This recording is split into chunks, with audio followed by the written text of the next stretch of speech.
में रहनी हो आकि मड़ई में रहनी हो वो बड़ा उड़ जाई। जैसा हमने के आज ये परिवार के इतना बड़ा सेवा कैले रहनी है, लंबा परिवार के मुकेश कुमार यादव जी परम आदरणीय मानी हर स्वर्गीय सुखराम यादव जी के नाती बनी 100 रुपया पुरस्कार दिलवे दिवंगत आत्मा के शांति है। दिवंगत आत्मा के स्वर्ग में वास होके आज बनी रौरा अब एक जना कहतर की चप्पल पर 4 जना रुक जी है, छागल पर 6 जना रुक जी है, तो कौन जना का पता ना लग जाए कि कितना जना बैठल हो ओ में कुछ बुझा के पड़ जाइलो तुरंत अंडर बियर पाठ आदमी हो जाए। आउ कहतर की पकावा इनार हो बताई पकावा इनार हो मुंह लगावले जाता रहो। हमारा तो ई भइल कि पकावा इनार देखो देखो तो नाती में मुंह मत डाल दे।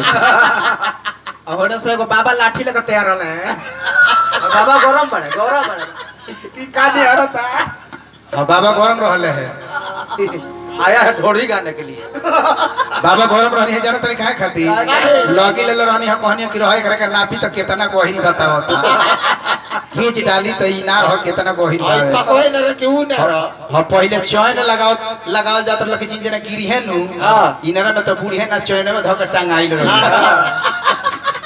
तो हमहु तो कहतन कि इनार देखन फकवा इनार हमहु चैन डाल दी यही के लोटो के हलो की हलो को उनका धरवल तो खाली बढ़ेला अब धरवल ना लमड़ जाई टांग ली तो लोग स्प्रिंग नियर ऊपर। परम आदमी माने हमरा सुरेंद्र जी यादव जी बहुत रुपया पुरस्कार देने हमने के तरफ से बार बार प्रणाम आशीर्वाद के चाह रहे। यहाँ का कहतन कि गृहवास काहे कहला हो काहे ना गृह प्रवेश कहला हो काहे गृहवास कहनी त डराय लगल हो कि गिरही होता गृहवास ना लोग कहला हो हमनी के भोजपुरी जगत में लोग गृहवास ना कहला भोजपुरी भाषा। हां अरे ई बुझला कि गृहवास बहुत हो गई भाई। गृह प्रवेश के गृहवास कहल जाला।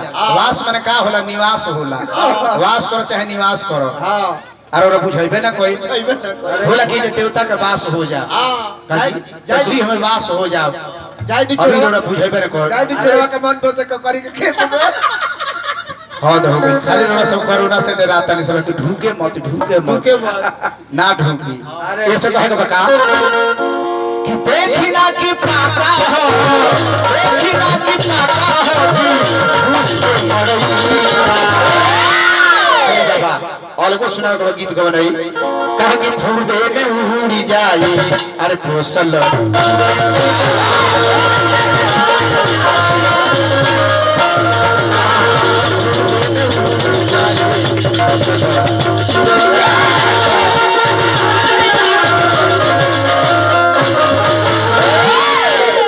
तन में निशानिया जी बैठ जा बहुत